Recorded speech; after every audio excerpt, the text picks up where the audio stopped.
everyone should have access to whatever way makes them comfortable and allows them to heal and experience. Hello and welcome to the Trip Sitting Podcast, where we explore what it means to be human. On this week, we have on Jess, who is the founder of iTrip Psychedelics and is on a mission to destigmatize talking about and using psychedelics. And that's exactly what we talk about on this episode, why we trip, and we want to tell you why you should be talking about why you trip as well. So join us and listen and share with your friends. And before you do, make sure that you are subscribed to the podcast so you don't miss any episodes. And also, if you want to give this a rating so that way we can get in front of more viewers, that would be greatly appreciated as well. And make sure that you're following Trip Sitting on Instagram and TikTok at tripsitting.blog, and subscribed to my Trippy Monday newsletter, which you can find on my website, which is tripsitting.blog. Now, those are all of the promotions before we get into the episode. So thank you for tuning in. And here is Jess. Just started a book about like somatic, like shaking it out, like how in nature, that's how animals do it whenever they're in like these really like stressful moments. So I need to get better about shaking it out. Yeah, that's something that I've kind of like really like, I guess I don't think I consciously do that enough, but I've noticed myself when I just feel kind of off, like I'll literally just start stretching and just moving in just like weird ways, like not ways that look natural that like a person normally does, but like that's kind of what you need. But like kind of like as you said, like if you look at a dog, like dogs are like they'll get up from a nap and they'll just stretch and move in these just very odd ways. That's always like really funny, and you're like, oh, that's so cute because it's a dog. But like if you see like your friend do that over there, you're like, yo, what the fuck's wrong? Right. Exactly. Yeah. No, and I know like movement is medicine, but I never really thought about it in a sense of like letting go of trauma through movement in your body and all of that. So it's really interesting. Yeah, just how your body stores basically everything. Yeah. And we subconsciously hold on to it just because of how we've been raised, essentially, like everything that happened in our childhood. That's going to decide how we're going to store all of these different stimuli that we're receiving just on a daily basis. Yeah. And as kids we're told, sit down, be quiet, like don't move around. I mean, that's really what we need. I'm amazed. I was talking with one of my coworkers the other day about her kids' like school schedule this year, and they start at I think 8 a.m. and they go to 4 p.m. And that's a whole ass 9 to 5 right there. And like I now that I'm an adult and I'm looking back on it, I'm like, how the fuck do you expect a kid to actually be able to sit still for that amount of time? And they get like 30-minute lunch break, and they'll get maybe 30 to 40 minutes for like a recess. And that's only if you're younger. That's only in elementary school. Once you get to, middle school and high school, like you might not even have any point throughout the day in which you're supposed to actually be able to move. And yet we wonder why every single one of our kids has ADHD and has trouble sitting still. Like us as humans, we're not meant to sit still. No. And why PE in general, or at least where I live, is quite a joke, sadly. And it's like, why are we not teaching kids like breath work or meditation or all of these practices that they can do to help with the rest of their school day, But I find it interesting too, because there's also a pretty big push in, like Silicon Valley companies. That's usually when you hear of it, but like that have meditation rooms and that have these sort of holistic programs and have like yoga on site and things like that.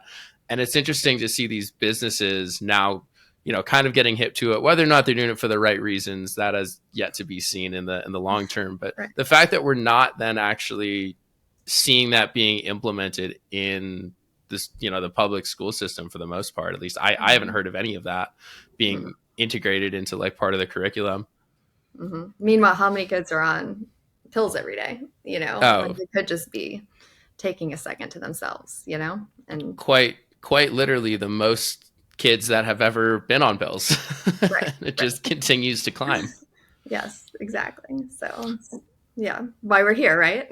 Yeah, exactly. So Jess, my first question for you, so obviously I know about iTrip, and you're on a mission to really destigmatize psychedelics and talk about it.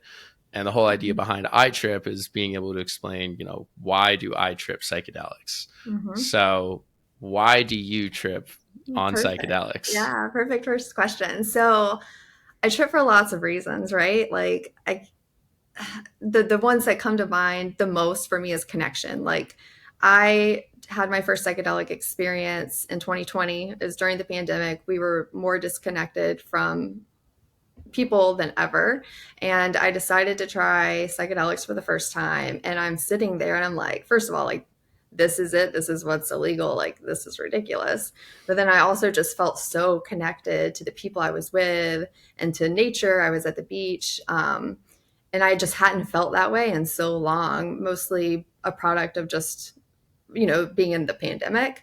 But it was just like overwhelming. And then, like, still, like, the sense of community through the psychedelic community that I've been able to experience is unlike any community that I've ever been a part of, or any, like classmates, or go ahead, you see. I felt like I had to sneeze. Yeah.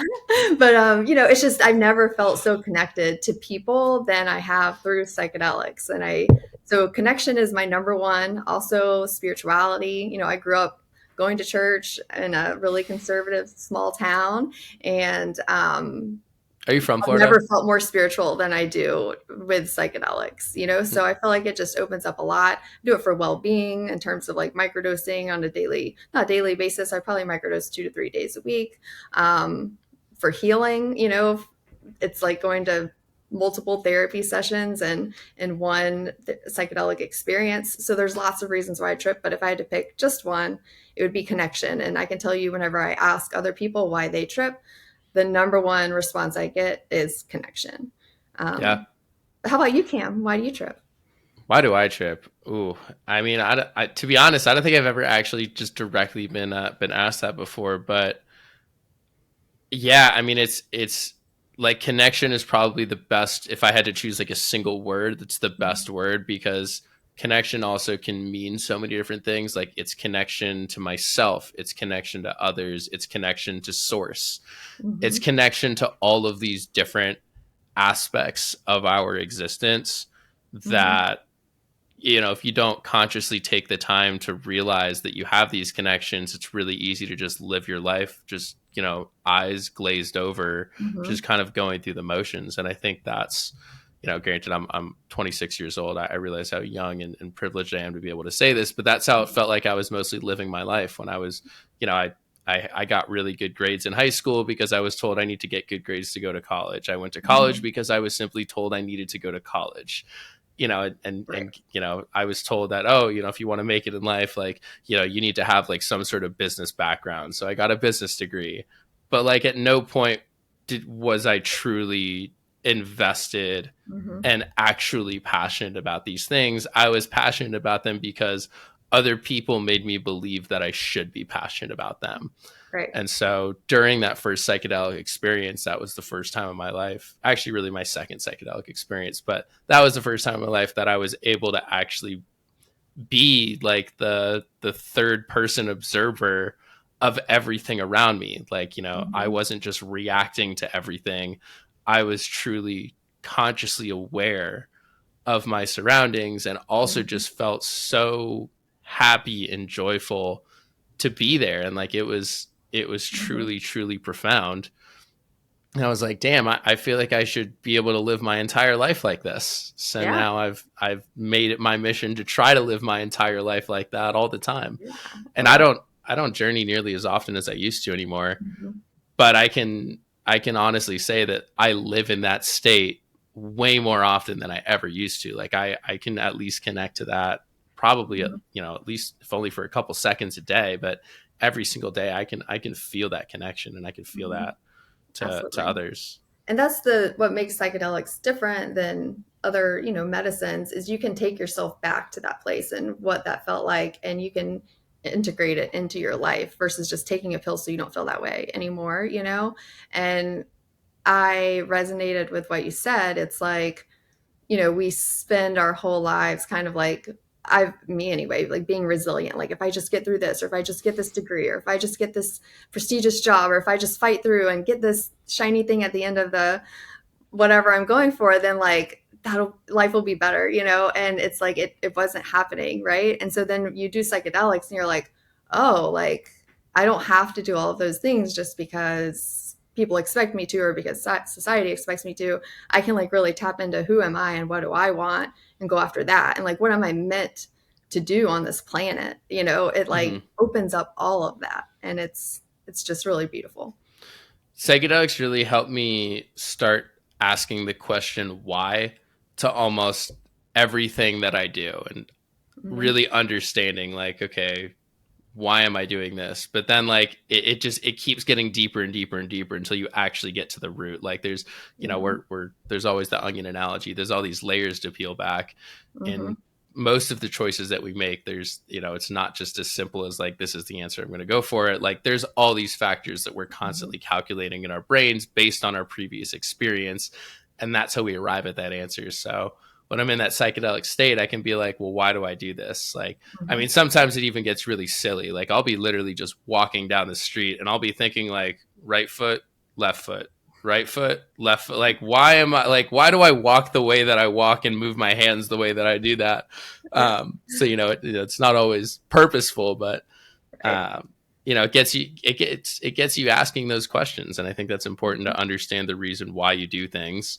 Mm-hmm. And once you get to that root cause, then you can kind of figure out, okay, this is something I want to keep doing because I actually like doing this. Mm-hmm. And Or, it aligns. Yeah, yep, exactly. Or exactly, it doesn't.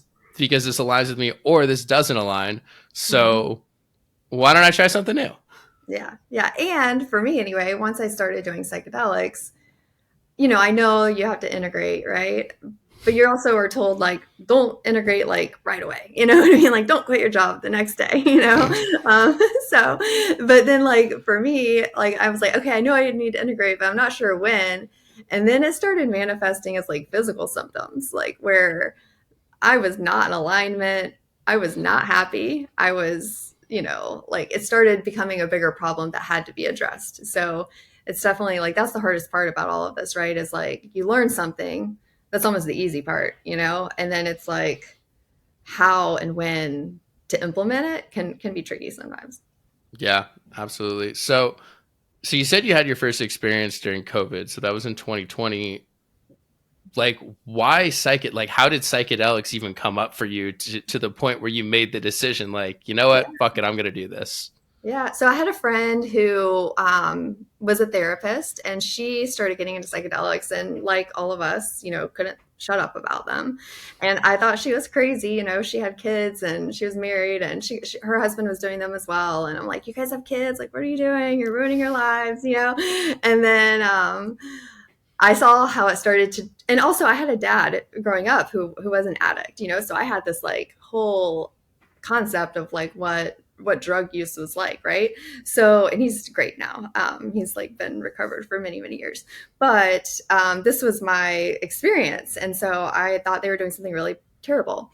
But I started to see how it changed their lives. And then I eventually read, I'm like a learner. Like I like to learn about stuff that I don't know about. So I read Michael Pollan's book, and it literally changed my mind. And by the time I was done with it, I was like, all right, I'm ready. I want to try this stuff. So yeah, like many others, that book kind of opened my mind to trying them. Hmm.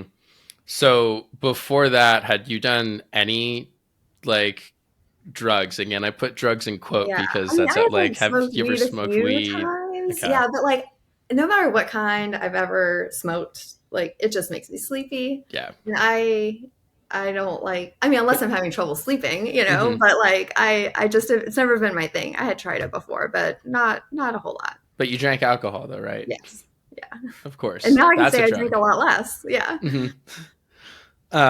And so when you did that, so were you with friends? Like, was it kind of a more ceremonial setting, or was it just like, I'm just going to sit on the beach with some friends and Yeah. take some mushrooms and see what happens. Yeah, so we definitely like planned in advance, and we got a hotel room right there on the beach, so we wouldn't have to worry about like getting home or anything after the fact. And there were two friends. One was my therapist friend, and then the other one was a friend who was not ready to try psychedelics yet. So she was kind of our she called herself our spirit guide. So she was Hmm. just there with us to make sure we were safe and to be there if we needed anything. And she also kind of was just intrigued and wanted to be there to see our experience because she was curious but just not ready to take the plunge yet. So yeah, we went out to the beach. We were out there until like probably 2 in the morning. We were there at sunset until like 2 in the morning, and then we went inside and kind of like wound down. But I would say, I mean, we set intentions. It wasn't super ceremonial. It was just three girls on the beach, really. I mean, Yeah. just talking. Like we had some deep conversations. We also had fun, you know. We sang Little Mermaid songs. Like we had a great time, like crying, laughing at some points. It was like inner child work.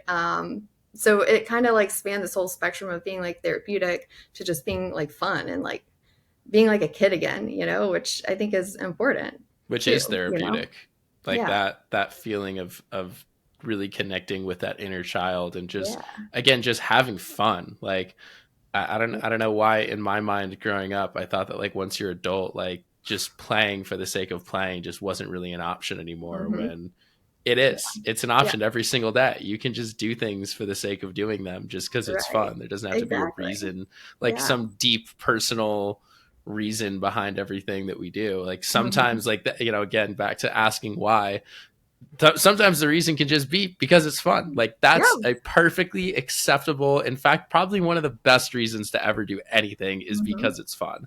Right, right. And I think recreational use gets a bad rep, you know, like I think as long as you're safe, you know, your supply is safe and, you know, you test, you know, your dose and, um, you know, you set intentions and all of that, like Right, set and setting. recreational doesn't have to necessarily mean like irresponsible, you know? 100%. And like after that experience, you know, obviously I'm like, well, this is mind blowing, amazing. Like I want to do this more.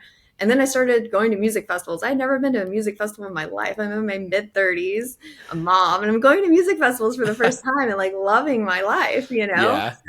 And even though that's like recreational, you know, we're safe. And when you go, like you dance, you listen to music, you're in community, like still profound. And I would have never thought I'd be someone going to music festivals. You know, when you see pictures, I was like, nope, not for me, you know, but I mean, it's so not what you think it is. And it's so much fun and so good for your soul, I guess, is Music how I festivals is describe where it. I've felt really, really profound connections with people. And I know like I have a lot of friends out here in Denver that Mm-hmm. love music festivals, everything about them. And that's typically the number one reason that everyone talks about. They're like, you know, like especially like, you know, the big ones like Electric Forest. Mm-hmm. Um, I'm trying to think of like I can't even think of them off the top of my head right now, but like I know that one, you know, like Burning Man, obviously that's one, but Yeah. like it's like the sense Coachella. of it's yeah, it's like the sense of community that you get Mm-hmm. when you're there with these people, and like how you can just go up to total strangers and have a conversation and like just be friends with them and Mm-hmm. figure out something that you guys are obviously interested in, and like that sense of community. It's funny, I was at Yeah. Lollapalooza last year, and I took a lot of LSD, and I had this like kind of realization while I was there. I'm like, I honestly think music festivals are sort of just set up and allowed so like this section of the population has a place to like essentially take psychedelics and let this energy out, because Yes. like if it was just like if they didn't have this space, like who the fuck knows what would happen. So it's like, you know, we're not going to make it completely legal, but we're going to give you Give you a guys little just this spot just this tiny little spot over here, you know, every couple for a few weekends during the days. Yeah. summer, few days, let it out, and then go back to your normal lives and, you know, Right. be part of society again. Exactly. That's a really good way to put it. So who are your favorite artists right now? Oh, so probably my favorite. I love Lewis the Child. I actually saw them at Red Rocks. They like blew me Oh, away. I didn't even know who they were when I went. I was just in Denver. I'm like, I'm going to Red Rocks, whoever's playing. mhm. And they really won me over. And Crooked Colors opened for them. Also, really love those guys. I think Oh they're man, based out of I'm about to Australia. see. So Cricket Colors, I just got into. I don't know, maybe like within the past year. Like I had never heard of them. They're and so good, right? I'm seeing them open up for Alice in Wonderland in October. But I like Alice in Wonderland, but like I bought the tickets to see Cricket Colors open. I was so excited when I Yeah. saw that they were going to be there, and that's going to be at Red Rocks too. Cool. Yeah. Yeah. So they're probably like my go-tos right now. I like Sophie Tucker. I like EDM with words Yeah, typically. same. Like it's my thing. Yeah. Like I can listen to it without words, but I like Mhm. words. I like to sing. I I mean, might be I might be putting you on blast right now, but I remember when you posted something on Instagram, and then I sent you the Rufus Du Sol live from oh yeah. Joshua Tree. Did you watch that? No, I haven't watched it yet. I haven't Ah, watched it, but I honestly haven't really been. I haven't watched anything yet. Yeah. okay. So I told Cam sometimes I like set up lasers in my living room and I like have my own little concert. Um, but I haven't done that at all yet. So it's still on the queue. Okay, let me know. Let me know when you do. So, I guess what inspired you to even start iTrip to begin with? So, like, you started iTrip in January of Mhm. 2023, right? So this year. Yeah, yeah. So three things. One was, well, first of all, I was in a class with psychedelics today, the navigating psychedelics class, and I knew I wanted to get into psychedelics. I wasn't sure how or when or where or how was I going to do this, but I thought that would be a good place to start and just kind of get some education under my belt. And iTrip ended up, the idea iTrip, it was my integration project that I presented on the last day of the class. So the class kind of just gave me like the platform to like, or the bandwidth, reason to think about like what do I want to accomplish, like what do I love doing, is talking about psychedelics with everyone. My circle is getting tired of hearing about it, so let me take it bigger. So that's part of it. And then the other thing was like the Me Too movement, or movements like Me Too, where all these women had their story, but what tied their stories together was the simple phrase. And so for people like me and you and lots of other people who aren't Aaron Rodgers or Prince Harry or someone like that, Not um, yet. something that, yeah, exactly, not yet. What can tie all of our psychedelic stories together is a simple phrase, meet iTrip, right? Yeah. And then one other thing that inspired it was a book by Carl Hart, Drug Use for Grownups, where he kind of comes out of the closet as a drug user, and a really like, and he's a really smart researcher, right? And he's researching these substances, and he went into this research because he wanted to be a part of like fighting, like he wanted to be a part of the war on drugs because he saw what drugs were doing in his community. And so Hmm. he became a researcher, got his dream job, I think, at Columbia. And all of his research wasn't lining up with what he had been told his whole life. And he found that like things that were more a product of addiction and drug abuse were more education, not having education and socioeconomic level and things like that were more closely correlated than the substance themselves. Yeah. So he came out of the closet, and it definitely inspired me to kind of come out of this psychedelic closet in a really public way by starting iTrip. Yeah. So before then, I guess in that kind of interim period of 2020 and before you started iTrip, had you been able to kind of come out of the psychedelic closet to like family and friends and start talking Yeah. about it that way, or Yeah, yeah, I would say initially it was just like a really small group of friends. But I'm pretty like don't care what people think, Mhm. like kind of person in general. So I was never like really secretive about it. I will say I was secretive with some people, you know what I mean? But um, yeah, the more I experienced, the more I felt motivated to really not care because I knew I was right, they were wrong. You know what I mean about like the true effects of these things. And so I was just like, either believe me or don't, but I'm going to talk about it, kind of thing. yeah. So changing subjects here a little bit. I know Mm-hmm. you just did a breathwork retreat with the Psychedelics Today group. Mm-hmm. Yeah, Yeah, would love to hear about your experience. Was this your first time doing breathwork, or had you done yeah, breathwork in the past? yeah. So I tried breath work, but just like at home with like YouTube things, and never really stuck with it. I'd always either fall asleep or like be like, oh, the laundry's ready, I'm gonna like do something else. So this is my first like real dive into breath work, and it was a really cool experience. Honestly, the coolest thing was the group we were with. We got really, really close. Everybody shared and was really vulnerable. and we all like were just held space for each other. One thing that I think was so cool about this type of breath work, it was holotropic breath work, or they call it transpersonal if you're not like, I guess, under like Stangroff's group. But you are a breather or you're a sitter. So like you kind of get paired up. So like you're not just there, everybody doing breath work at the same time. Like you have someone there holding space for you, who's there for you, who will, walk you to the bathroom, who will get you water. Like you feel so supported. And I thought that was really unique. And then in terms of the breathwork itself, I had two sessions. The first session, I was like very in my head. It was still therapeutic, but I was almost like doing therapy on myself, I set an intention and I was like trying to talk myself through all these things. And I still, at the end of it, like got somewhere. I went from being Hmm. really resentful for something to being like really grateful and like having this perspective shift and seeing things from a different perspective, which is so similar to psychedelics, right? And then my second session, it was almost like I was performing Reiki on myself or something. Like I ended up with this like energy in my hands that like I could not deny. Like it was there. And I was like pushing this energy like through my body. And also similar to psychedelics, when you do those, you like see energy, like everything has Hmm. energy, but I never like felt it like that before. And it was really powerful and cool. And, we talked about how like earlier our bodies like hold or store things, like stress, trauma, whatever.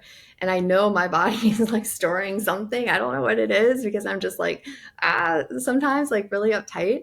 Like my muscles are just like on guard all the time. So I know there's something in there, but I don't know what it is. So I felt like I was like clearing that energy somewhat is like how it felt to me. And then at the end of that, like the music that played was just so symbolic of like what I had just experienced. And it was like a definitely close to psychedelics for me. There were other people there that were having like very visual experiences. I Hmm. didn't have that. And I think just I can't speak for everyone, but people who had like a really strong experience one day, it might have been more calm the next day or vice versa. So it kind of was like, across the board. Sometimes people were having these like really, really psychedelic visual experiences, and the next day it was more like in their body. But it was overall, I would do it again in a heartbeat. Like I might do Yeah. it again one day. It was really cool. What inspired you to want to even join that to begin with? Yeah, so with iTrip, it's still evolving. And one thing that I think I want to start doing is documenting more experiences. And I would like to focus on like legal experiences or at least things that are, like doing mushrooms in Denver where they're, at least like not like doing mushrooms in Florida, right? So I thought holotropic breathwork would be a great foundation for that because it's a great breathwork in general is a great foundation for psychedelics. And I think it's also really cool for people to understand that we have these like endogenous internal mechanisms that produce these psychedelic like altered states of consciousness. Hmm. Because I think it makes psychedelics a little less scary if you know you can bring on this type of experience yourself internally. So I thought that was just a great foundation. Moving forward, I'd like to do a ketamine session. I've not done that yet, and I I have a haven't place. either, actually. Yeah, so that's legal. So I'd like to focus on that and not like promote or whatever like illegal use. Like I'll tell my stories or whatever, but I don't really want to document, Hmm. like any illegal or promote anything like that. So that's I kind of like do, on the other hand. what's that? I said I do, on the other hand. Yeah, yeah. I mean, I probably will some, but I thought that that would be just a good way to get started. Yeah. Yeah. No, I love that. I'm glad you had such a great experience. Yeah, I mean, I've not participated in like a whole breathwork retreat, but I've done Mhm. some breathwork sessions now, and they were incredible. Like they Yeah. were more than I ever thought that they would be, and a lot easier than undertaking a whole 6 hour psychedelic journey, Hmm. where I have to basically clear my whole next day just because I'm like, I can't just rush back into things. Like I Yeah. gotta take time and sit and feel back into my body and remember how to be a human being again. Yeah. Breath And work there's even. definitely pros and cons to like breath work and psychedelics. Like at one point during the weekend, I was like, gosh, this is breath work. It's like, it's a lot of work. It's Like exhausting. I prefer the medicine where I just I take some just taken it, mushrooms and and I we'll have, and I have, meditate. yeah, exactly. I have no choice but to just kind of surrender. Whereas the breath work, like I'm kind of Yeah. consciously working at this. Yes. But at the same time, like you're saying, like you can do breath work in the middle of your day for an hour. You don't have to Hmm. dedicate like 6 to 8 hours of your life. So yeah, there's lots of options, I guess is the point, right? Hmm.